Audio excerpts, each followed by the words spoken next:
वकीलों ने हम लोगों का इतना जीना हराम कर रखा है। कहीं भी देख लो, ये अब हम लोग इनकी गाड़ियों में चलान नहीं कर सकते। बोलने दे, तकलीफ हुआ है बेचारे।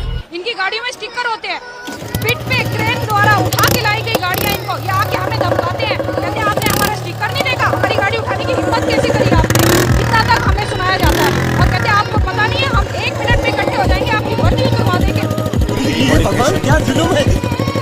वैसे बहुत बढ़िया आवाज़ आ रही है, दूर से अगर सुनाया है तो।